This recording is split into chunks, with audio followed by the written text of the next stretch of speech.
धर्मेणावीर्यते बहिर्त्यार्थता दर्शो मलेन च यथोत्वेनावृत्तो गर्भस्तथा तेनेदमावृत्ताम्।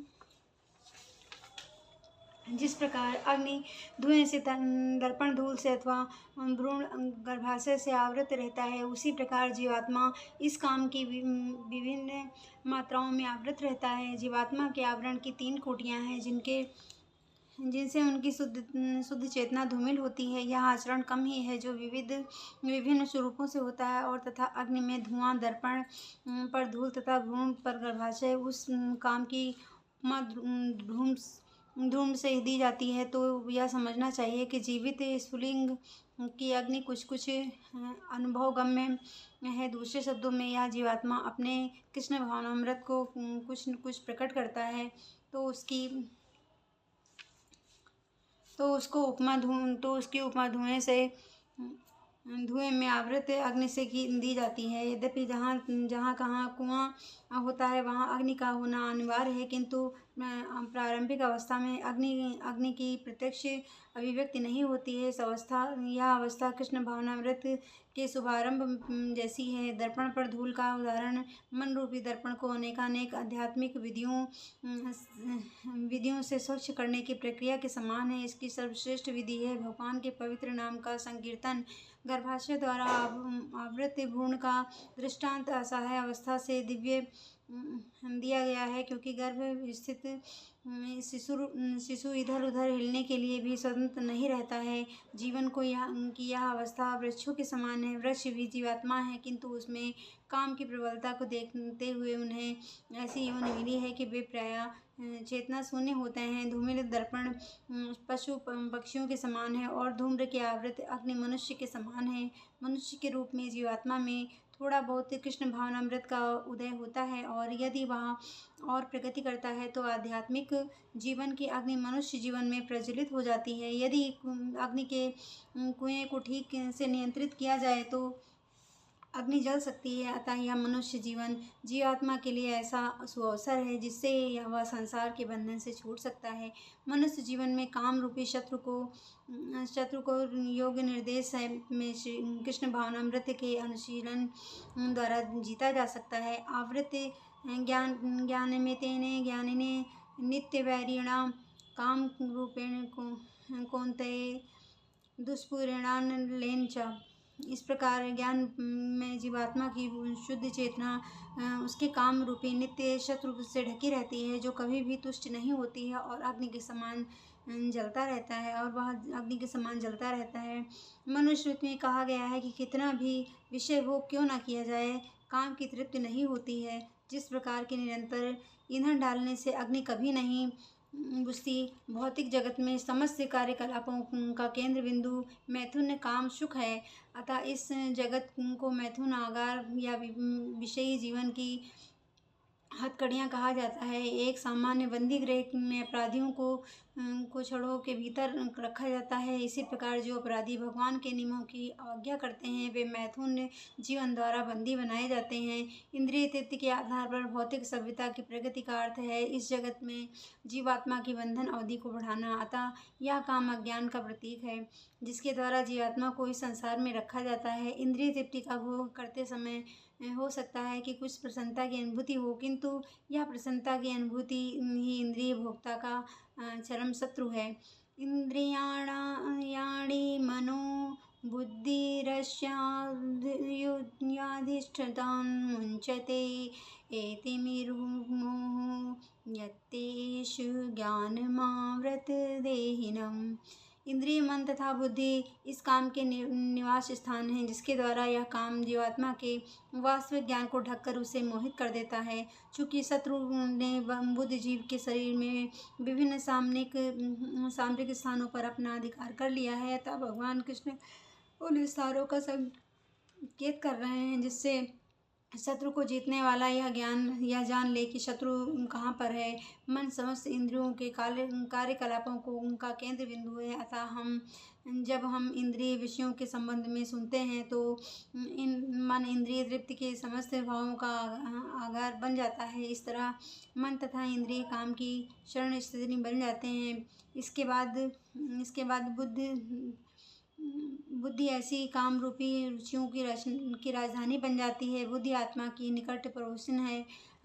काम में बुद्धि से आत्मा प्रभावित होती है, जिससे उसमें अहंकार उत्पन्न होता है और यह पदार्थ से तथा इस प्रकार मन तथा इंद्रियों से अपना तादात्म्य कर लेता है। आत्मा को भौतिक इंद्रियों का भोग करने की लत पड़ जाती है, जिसे वह वास्तविक सुख मान बैठता है।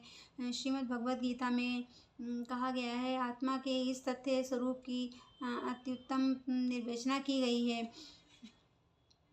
यत्यात्मबुद्धि कुरूपे त्रिधातु के स्वधि कल्त्रादिषु भीमयुज्यत यदि तीर्थार्थ बुद्धिशलीलिनां किंचिन्निष्वभिज्ञेषु सायोगो खरा।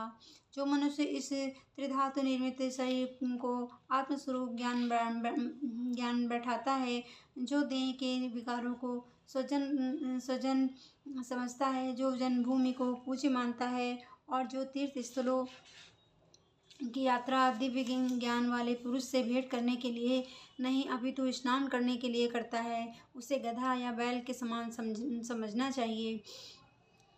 इसलिए हे भरतवंशियों, मैं श्रेष्ठ अर्जुन प्रारंभ में ही इंद्रियों को वश में करके इस पाप के महान प्रतीक काम का दमन करो और ज्ञान तथा आत्म साक्षात्कार के इन विनाशकर्ता का वध करो।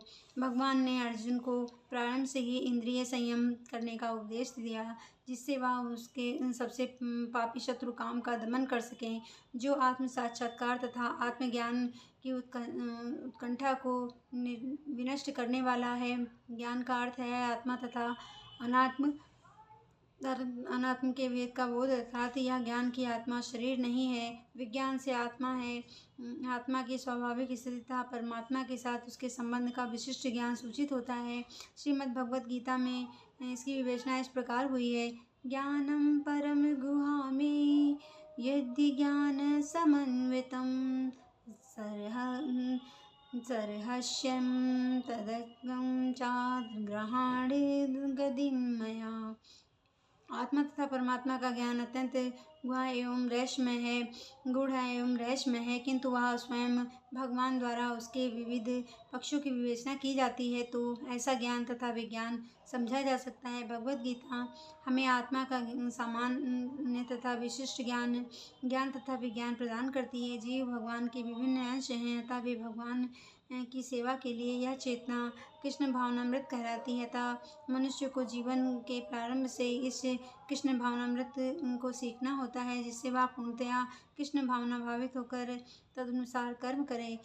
काम ईश्वर प्रेम का विकृत प्रतिबिंब है और प्रत्येक जीव के लिए स्वाभाविक है, किंतु यदि किसी को प्रारंभ से ही कृष्ण भावनामृत की शिक्षा दी जाए तो प्राकृतिक ईश्वर प्रेम काम के रूप में विकृत नहीं हो सकता है। इस प्रकार ईश्वर प्रेम के काम रूप में विकृत हो जाने पर इससे मौलिक स्वरूप को पुनः प्राप्त कर पाना दुस्साध्य हो जाता है। फिर भी कृष्ण भावनामृत इतना शक्तिशाली होता है कि विलंब से प्रारंभ करने